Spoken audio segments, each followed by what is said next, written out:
My name is Amber Nupson, and I've put together a presentation today to show you my business intelligence analysis skills.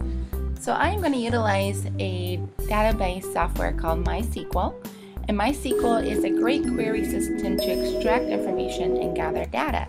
And so I'm going to present some real-world type scenarios that could be asked from a business and how to run that query. And so here's an example of a question that a company might ask me. So the question is, write a SQL query to find the sum of hours worked by each person on all Mondays. Do you like my database survival kit? So here's my database. I've exported all the information from Excel. I have the employees' names here. I have the days that they've worked and then the week number that they're working.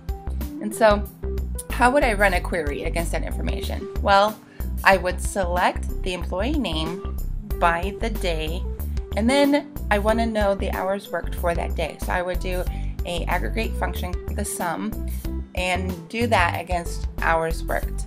I would select that from my table. I just named my Excel spreadsheet table name. I would use the where clause where the day is the operator equal to Monday. I would utilize these quotation marks because it's a character string. If you don't, it won't return your value. So I want to find out all the hours that the employee worked on Monday specifically. Then I would group by the employee name and order by the employee name in ascending order.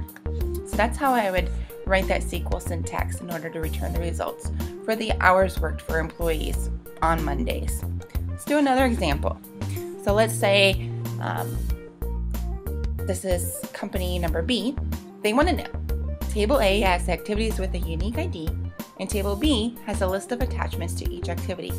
Find a list of activities that have attachments with the table that includes the words relayed. So basically what they want to know, all the email attachments and everything, I want to know which ones have been sent, which ones have been relayed, etc. So here's my table. Table A, here's all the activities, activity type, etc. And Table B, activity, and etc. And it tells you whether the message was attached or whether it was relayed. So that's the information we want. Remember, is the word relayed. So Table A and Table B are two database tables. So this is how I would write the SQL syntax. I would select B and put in brackets the attachment title from Table B. Then I would do an inner join function here, and I would join Table A. And the inner join needs to be Table A because we need to join Table A to Table B. Alright, so now we need an on clause. And the on needs to be something that is common for both tables. So if we look back here at our tables, what do we have in common? Well, they both have activities in common.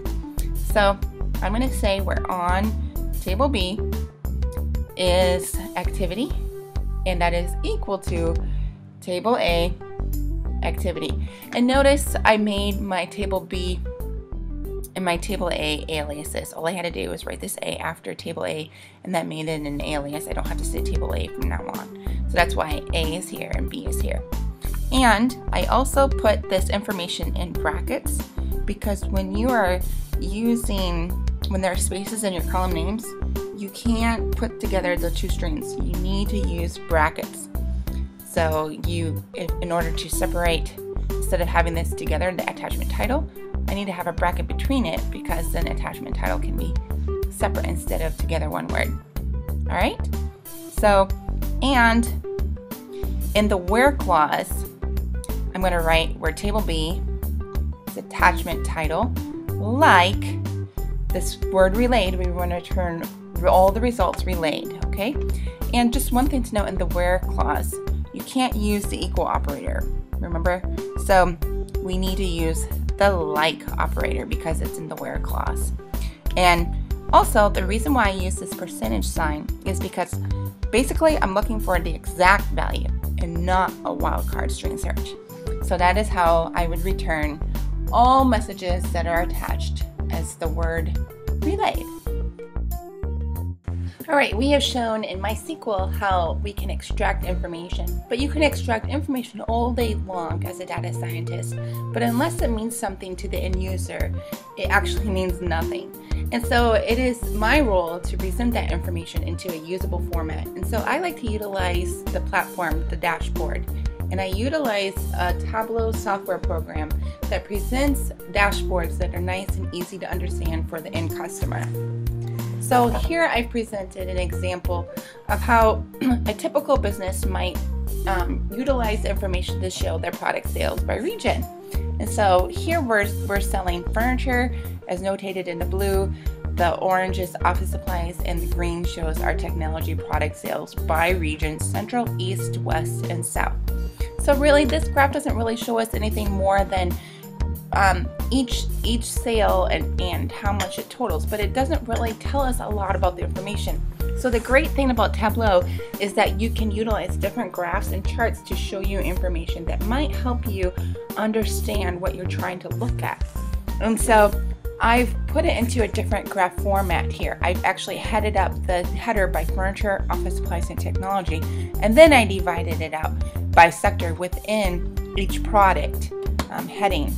So by just simply looking at this chart, we can see our lowest graph here is the southern sector, and we're underneath the office supply heading. So why is it that our office supplies aren't selling in the south very well, but it looks like in the south furniture is selling and technology is selling, but our office supplies aren't doing well? So let's look at this again. It looks like, again, overall the office supplies just aren't doing as well as the other products, and it seems like our products are selling.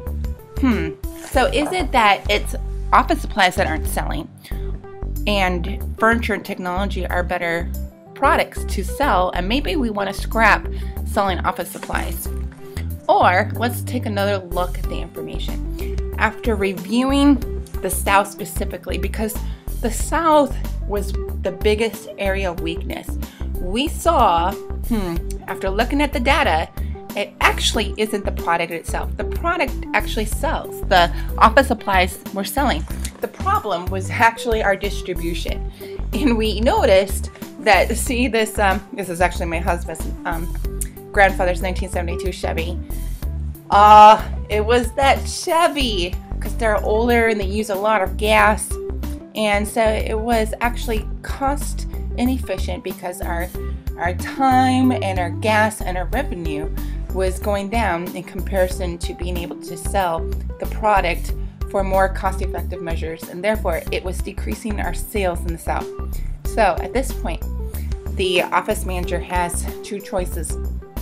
You can either scrap selling office supplies because you don't have the money to buy new vehicles, or you can buy new vehicles and see if it would measure out in the end and deliver more revenue, thereby negating the cost of buying new vehicles. So this is our conclusion after presenting all this information. Yes, product sales in the southern region need to increase.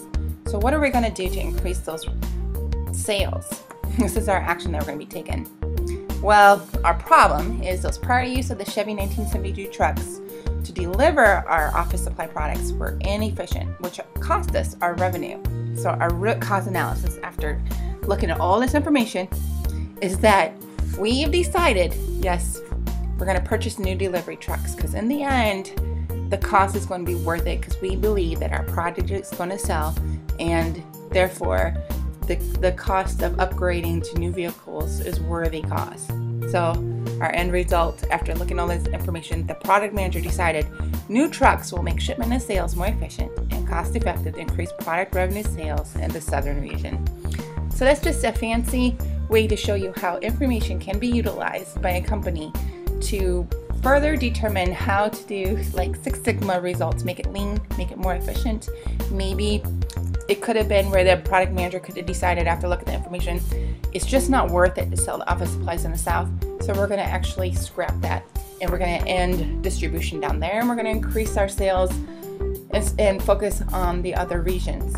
There's all kinds of different ways that you can look at the information, And Tableau presents that information in different ways so that you can find results and make a really good decision. So that's just an example of what a good business intelligence analyst can present to their company to make their company more efficient and more productive.